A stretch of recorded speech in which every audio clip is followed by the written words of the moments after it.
Welcome to Silent Case. 700 people. A small Kansas town.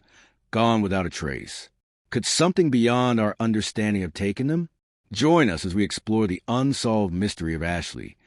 On the night of August 8, 1952, the first call reached the Hays County Sheriff's Office at 9:17 p.m. It came from a schoolteacher in Ashley, her voice thin and trembling as she repeated the same phrase over and over. The sky is tearing open, it's opening above us. At first, the dispatcher thought it was a storm panic, but then another call came, and another. Soon the phones were ringing in a frantic rhythm, each caller describing the same impossible sight, a black vertical rift suspended over the center town, widening by the minute. Officer Alan Mizani, 32, was the only patrolman on the night shift. He had dealt with tornado alarms, lightning strikes, and small-town hysteria before. But nothing in his training prepared him for voices whispering to the phone lines, urging him to hurry, begging him to please come quickly, claiming that the night itself was changing color. By 9:41 p.m., Mizani was already in his cruiser, tearing down Highway 5 with his siren off. He later stated that the sky looked wrong, as though the horizon had lost its edges. The road ahead shimmered in the heat, but the air felt cold enough to sting. 5 miles from Ashley, something strange happened. Mizani recognized a cracked billboard for a diner that had closed years ago, except he had already passed that billboard minutes earlier. Thinking he'd missed a turn, he slowed, checked the road signs, and continued forward. But the second time he saw the same dead patched cornfield in the same crooked mailbox, a knot pulled tight in his stomach. He drove faster, and again, the road carried him back to the outskirts of Hays. Mizani stopped the cruiser on the shoulder. The radio crackled with static when the dispatcher tried to reach Ashley residents again. Every line rang endlessly into an empty tone. The sky above the distant town pulsed with a faint, unnatural glow. Neither storm light nor fire. At 10:12 p.m., the final recorded call came through. A young boy's voice, barely audible. "It's getting louder, it's..." Then the line cut. No more calls came after that. By sunrise, Mizani gathered a convoy of vehicles and volunteers. But when they reached the last ridge overlooking Ashley, the town was simply gone. No smoke, no ruins, no sign anyone had ever lived there at all. 700 people had vanished, and in the silence that followed, only one question remained. What, exactly, had opened above Ashley that night? The morning after Ashley vanished, the Hays County Sheriff's Office became a place suspended between duty and disbelief. Officer Alan Mizani sat at his desk, still wearing the same uniform from the night before, his hands stained with dust from the ridge where the town should have been. He replayed the final hours again and again, but one detail refused to settle. The calls. Dozens of them. Pleading. Breaking apart. Echoing through the phone lines as if carried by wind. Yet by sunrise, every number dialed back until Ashley produced the same response, a hollow, mechanical ring, looping endlessly into nothing. Technicians from Topeka were called in to inspect the switchboards. They checked connections, replaced fuses, tested signal lines. Everything came back normal. No faults, no surges, no physical explanation for why so many voices had reached Hays last night, but none could be traced now. The first anomaly surfaced at 11:24 a.m. A switchboard operator named Louise Carter was sorting through a stack of night logs when she noticed that several incoming calls had been flagged as origin unknown, something that should have been impossible. Telephone routing in 1952 was rigid, physical, exact. Every call had a source. Every call had a path. But the logs showed gaps, blank entries, and lines that looked as if they had been erased by static itself. When Carter played back the few surviving recordings, the room fell silent. Voices bled to the tape in distorted fragments. A woman whispering that the air is humming. A man shouting for someone to get back inside. A child crying that the ground is shaking. But beneath those voices was something else. A low, rhythmic thrum, so steady it sounded like a second heartbeat inside the machine. Mizani requested the tapes be replayed. Again, slower, faster. But each pass only deepened the feeling that the calls were coming from somewhere no longer reachable. By afternoon, The Kansas Bureau of Investigation arrived. They questioned the operators one by one, yet every testimony circled back to the same unsettling truth. The calls had been real, terrified, urgent, but now they existed without any evidence the town had ever placed them. That night, Ms. Unnie sat alone in the dim office, staring at the black rotary phone on his desk. He wondered if it would ring again, if the voices would return, if the rift he never saw had swallowed more than just a town. Then, at 9:17 p.m., exactly 24 hours after the first call, the office line lit up just once, then went dark. And that was when investigators began to suspect that not everything that vanished from Ashley had stayed gone. For 3 weeks after the last unexplained phone flash, investigators worked around the clock, combing the prairie where Ashley should have stood. They expected burned foundations, overturned earth, abandoned belongings, something to prove the town had once existed. Instead, every search team returned with the same stunned report. There was no debris, no ash, no bodies, no sign of fire or chemical disaster. The land was smooth, undisturbed, almost eerily untouched, as if the town had been lifted straight off the ground. The Kansas Bureau of Investigation grew uneasy. Officials from Topeka arrived, then federal agents, then geologists, then radio technicians. Each group inspected a different angle of the disappearance, and each walked away with less certainty than when they began. The only anomaly anyone could agree on was the soil.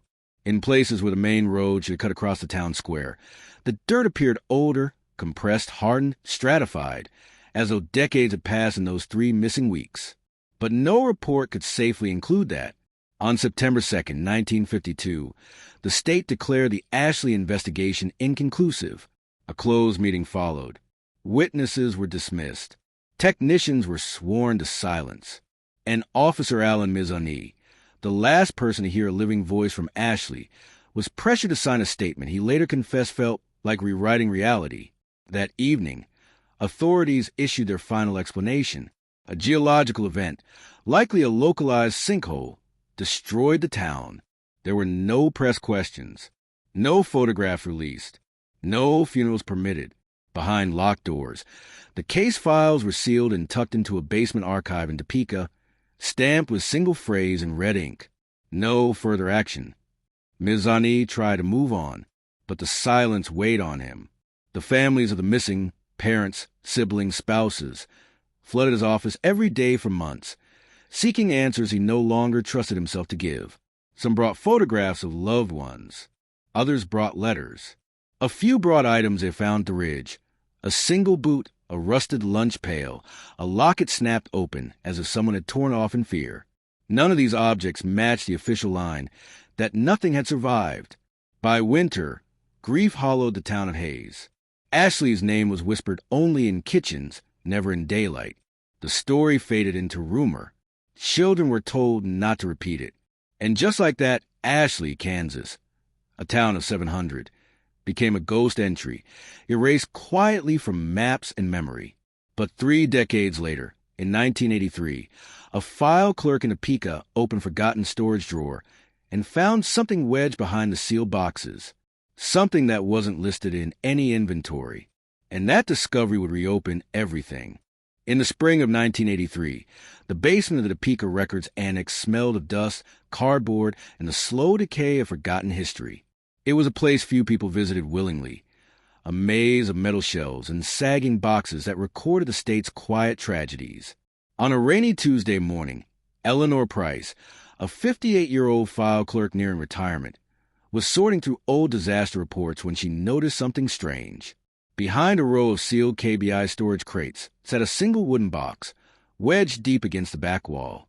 No label, no catalog number. Its surface was rough, splintering, darker than the surrounding dust-covered archive.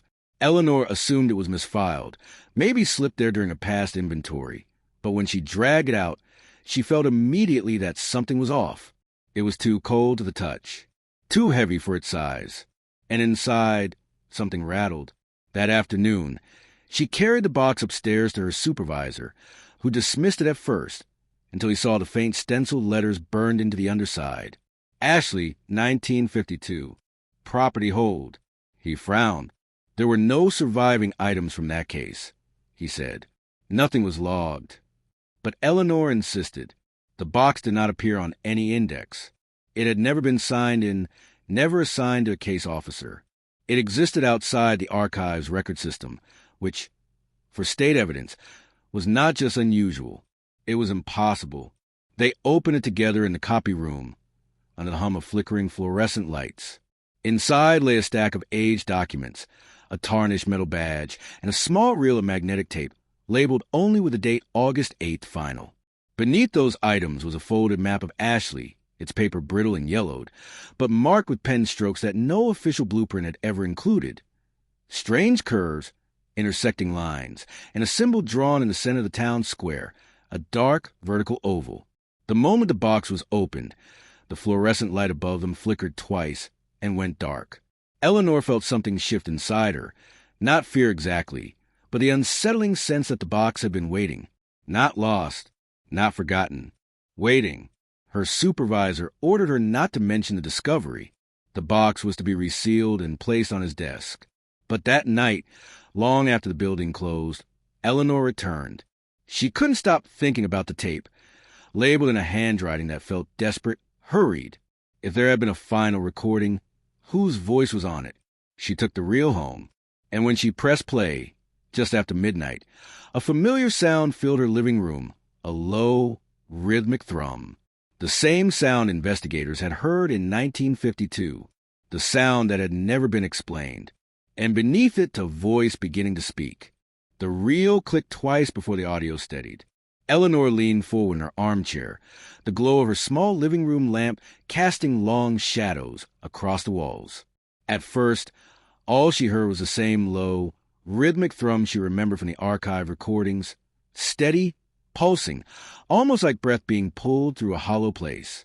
But unlike the 1952 tapes, this one carried something else beneath it. A voice, strained, male, fighting to stay calm. This is Officer Mizani, August 8th, 10:43 p.m. I can still hear them. They're calling from somewhere I can't reach. Eleanor froze. Miss Sani's official final report mentioned nothing resembling a recording, nothing about a timestamp past 10:12. The reel she held shouldn't exist any more than the box had. The tape hissed, then sharpened. I'm standing at the ridge now. The sky. A sudden burst of static swallowed his words. Then Ms. Ani again, this time closer to the microphone, whispering as though something stood just behind him. It's opening again. Eleanor felt a cold shiver slide down her spine. She leaned forward, holding her breath as Miss Sani's voice thinned, as if distance or something else was pulling him away. They're talking, but not to me. It's like they're talking through me. Another thrum, lower, heavier, almost like footsteps far underground. Then silence. The reel spun on, empty, until it reached the end. Eleanor rewound it carefully and replayed the final section. She listened closely, counting the pulses of the thrum against the seconds ticking on her mantel clock. That was when she noticed it. At the 10-minute mark, the recording jumped. Not a click, not a skip, a clean, perfect removal of exactly 1 second, as if the tape had been cut and fused with surgical precision. No distortion, no gap, just a missing second where sound should have been. She replayed it again, and again, every time, the same flawless absence. It wasn't an accident. Someone had removed it. Eleanor's first instinct was to bring the tape to her supervisor, but something about the box's unofficial existence held her back. She remembered the way he had reacted earlier, surprised, then guarded, almost afraid. And Miss Sani's voice echoed in her mind. They're talking through me. If a second had been deliberately erased, what had it contained? A name? A sound? A final message the state hadn't wanted preserved? At 2:04 a.m., Eleanor powered off the recorder. A soft knock sounded at her door. She froze. No one visited at this hour. No neighbors. No family. The knock came again, slow, deliberate. And from somewhere beyond the door, faint and muffled, she heard it. That low, rhythmic thrum. The same one from the tape. By the summer of 1984, Eleanor Price had become obsessed with the Ashley box and its contents.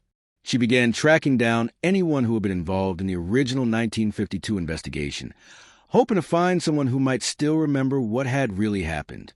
The first person she located was Margaret LeClaire, a retired switchboard operator who had answered the night of the disappearance. Margaret was 82 now, frail and quiet, but her eyes sharpened when Eleanor mentioned the town of Ashley. "They weren't calls," Margaret whispered, voice trembling. "Not really. They were something else. Something alive on the line." Her hand shook as she described the sequence of voices. Children laughing, adults shouting warnings, and a low, constant thrum beneath it all. She hadn't spoken about it in over 30 years. She admitted she'd been afraid to tell anyone the truth, afraid she might lose her mind if she did. Next, Eleanor sought Henry Devlin, the deputy who had helped Ms. Anise scout the ridge outside Hayes. He remembered the way the horizon had shimmered that night, the way the road had seemed endless, looping back impossibly. "I told my wife nothing," he said. "People would have locked me away if I'd told them what I saw. I kept it to myself until now." Henry's voice cracked as he recalled the subtle pulse of light in the distance, a glow that didn't belong to any sunrise or street lamp. He refused to return to the ridge, saying simply, "Some things are meant to stay buried." Finally, Eleanor met Reverend Thomas Greer, a young pastor in Hayes at the time of the disappearance. He had received dozens of calls from residents who had fled the town limits in terror, only to vanish later.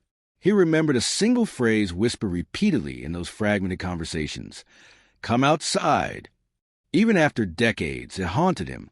He paused when Eleanor asked for more details, then shook his head. "I told no one.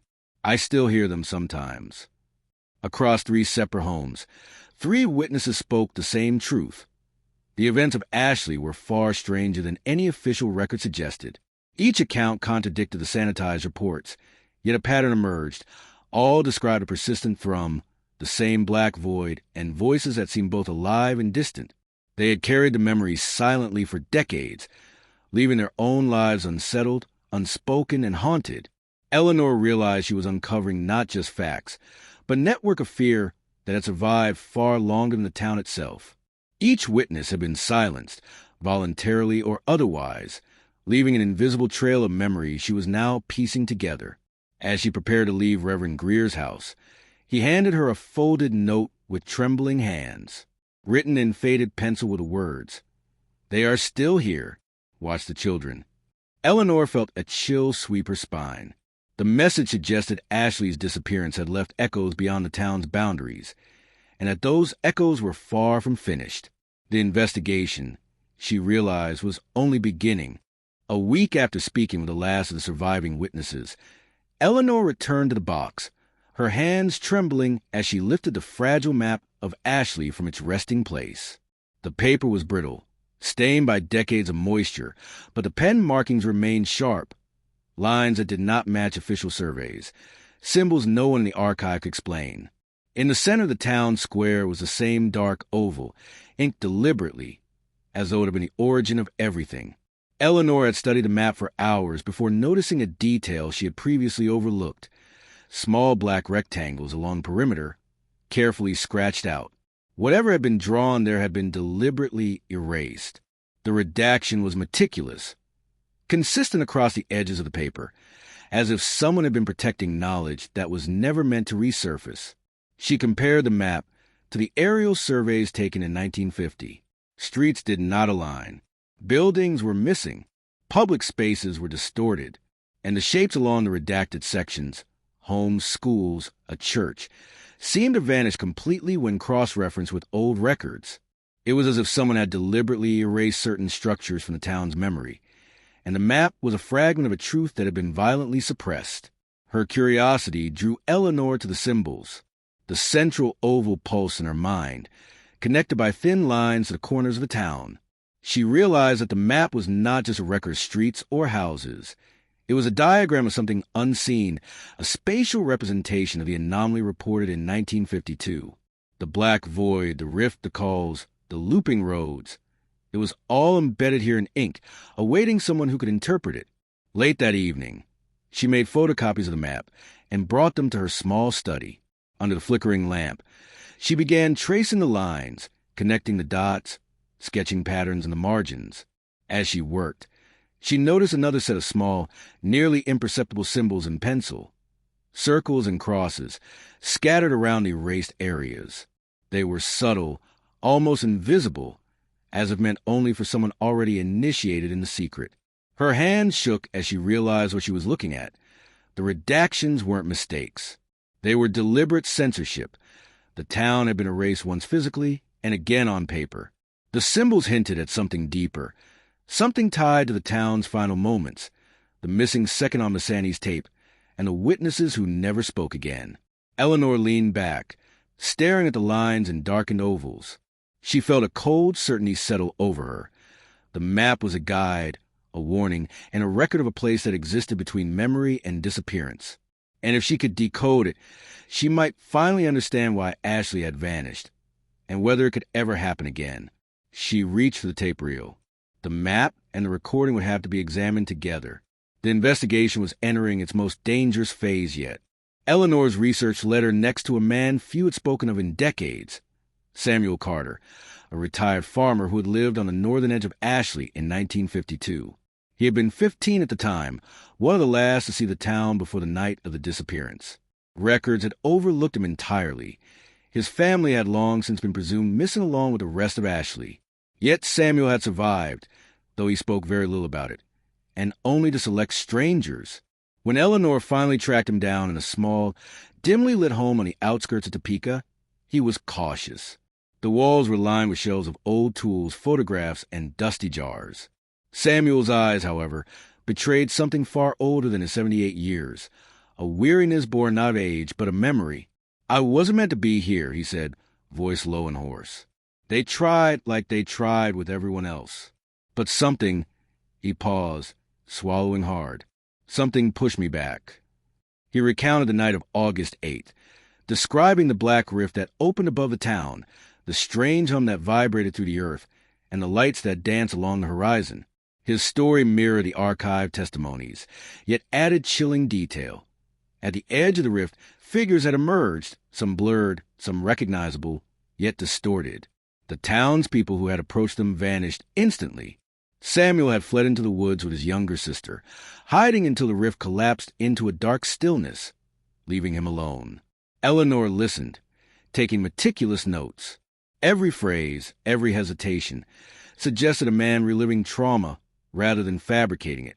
Samuel spoke of a pulse in the air that felt alive, of roads that looped back in impossible ways, and a sensation that the town itself had resisted being claimed, that some force had chosen him to witness its failure. He retrieved a small, worn notebook from a drawer. Inside were sketches of the town, symbols matching those Eleanor had seen on the redacted map, and cryptic notations. "Do not follow the paths. They wait where the light bends." By the time he finished, Eleanor understood that Ashley's disappearance had not been instantaneous. It had been a calculated event, a phenomenon that tested the boundaries of perception, memory, and physics itself. And Samuel's survival was no accident. It was part of a pattern, a glimpse into the mechanism that had consumed the town. As she left Samuel's home that evening, Eleanor felt the first true chill of fear. If the rift had returned once, and someone could survive it, what prevented it from happening again? And more importantly, she realized someone or something had left breadcrumbs for the living to follow. Her next step was clear. She had to retrace the paths Samuel had described, to confront the forces that had erased Ashley itself. The investigation was about to cross into territory no one had ever dared to explore. The reel in Eleanor's hands had taken on a weight she could no longer ignore. After speaking with Samuel Carter, she realized the tape might hold the voices of the vanished children, those reported missing inside locked homes, never seen again, yet somehow reaching out through the lines of time. She placed the reel in the recorder, careful not to jostle it. The low thrum began immediately, vibrating faintly through the floorboards. Then one by one, faint voices emerged, hesitant at first, as if testing the air. Children. Their tones were familiar to Eleanor, frightened, urgent, called for someone, anyone. "Mommy, help me. I'm here. I'm waiting. Where are you? Don't leave me. Each voice was accompanied by a faint background hum, a resonance that seemed to bend and twist the room itself. Eleanor noted that the names called were authentic, taken from archive reports of Ashley families, April, Jeffrey, Brooke, and dozens more. They weren't random. They were the children who had vanished. As she listened closer, Eleanor detected something she hadn't before. The voices were overlapping, but not entirely in sync with the thrum. Occasionally, a single word was erased, a second missing here, a syllable swallowed there, as though the tape itself had been manipulated to conceal certain truths. The most chilling segment came halfway through. A child, no older than 7, whispered a sequence of numbers and letters that made no immediate sense. D7, H3, behind the ridge. Eleanor paused, heart pounding. The notation seemed deliberate, a breadcrumb left by someone or something for the living. She quickly rewound and replayed the passage, writing down the code. The sequence repeated multiple times, each time punctuated by a faint, distorted laughter she could not identify. The tape seemed to fold time inside the room, collapsing decades into a single moment. Eleanor realized that the children weren't merely recordings. They were traces of consciousness, echoes preserved in magnetic memory. Somehow, their voices survived the town's disappearance, refusing to be erased. By midnight, Eleanor's notes covered the floor. She traced patterns, compared them to the redacted map, and realized the locations whispered by the children aligned to the blacked-out rectangles, the areas deliberately hidden from official records. The tape had become a living map of vanished places, of events deliberately concealed by decades of silence. As the reel wound down, the final words trembled to the speaker. "Find us before it returns." Eleanor understood, with sudden clarity, that Ashley had not vanished once. It had left a trail the living could follow. And to ignore it now would be to invite the same darkness that had consumed the town. Her next step was unavoidable. She would trace the children's whispers into the erased streets, into the shadows left behind, and toward the rift itself. Eleanor arrived in haze at dawn, the air crisp and heavy with the scent of wet earth. The decades-old roads leading toward Ashley seemed unchanged, yet she felt an uneasy familiarity, as if the landscape itself remembered the town that had once existed, and resented being observed.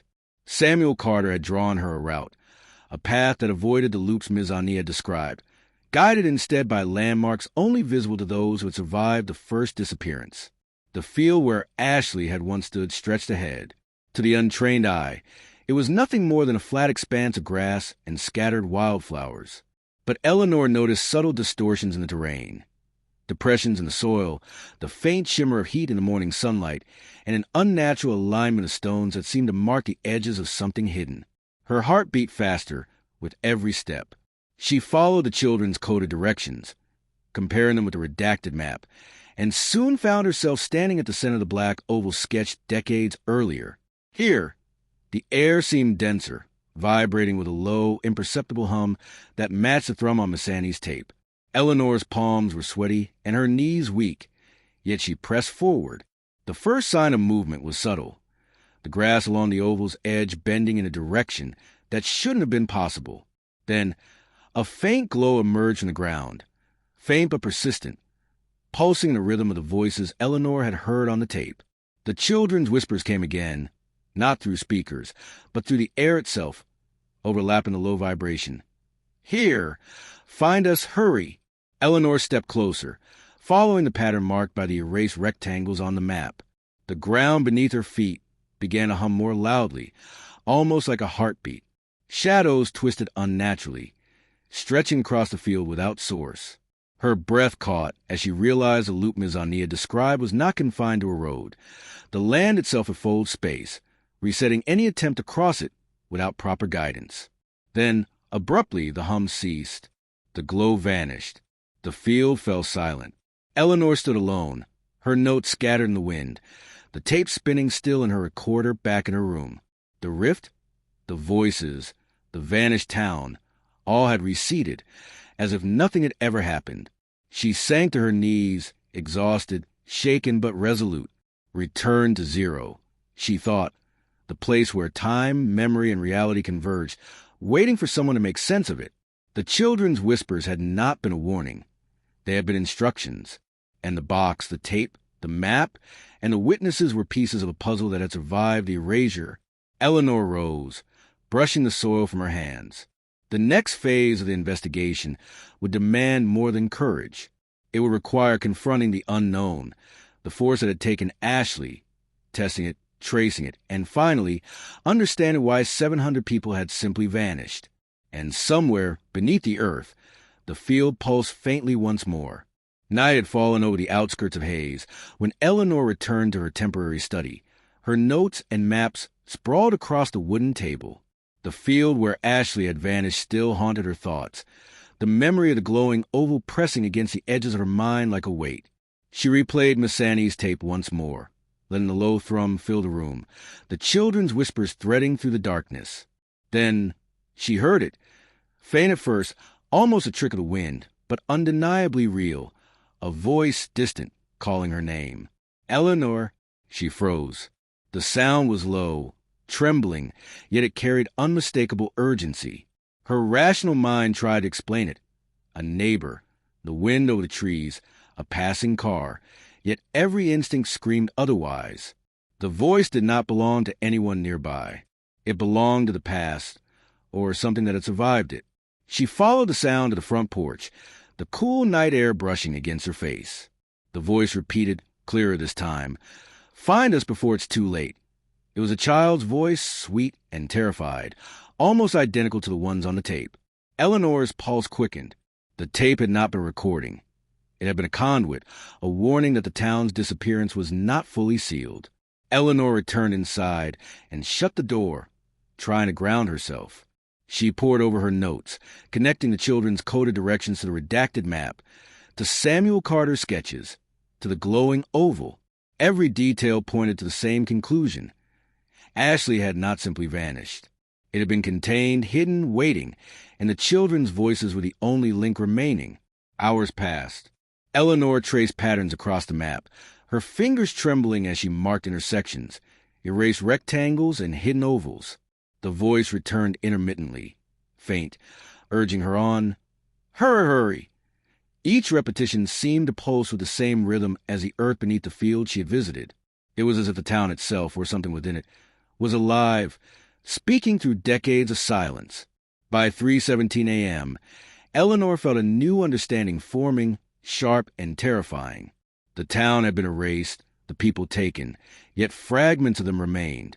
The voices, the tape, the map, Samuel Carter's survival, all evidence of a system, a force, a mechanism that manipulated reality, memory, and time.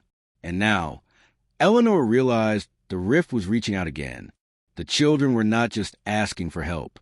They were warning her of an imminent return, a danger that had lain dormant for decades but was stirring once more. Eleanor sat back in her chair, heart pounding, staring into the darkened room. She understood the stakes.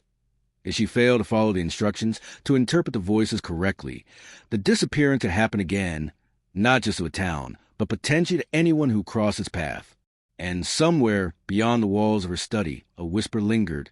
We're still here, waiting. By the time Eleanor returned to the side of Ashley, the sun had barely risen, casting long, gray shadows across the empty fields. The land seemed quiet, deceptively ordinary, but she knew better. The town that had vanished in 1952 had left more than just memories. It had left traces, echoes, and warnings.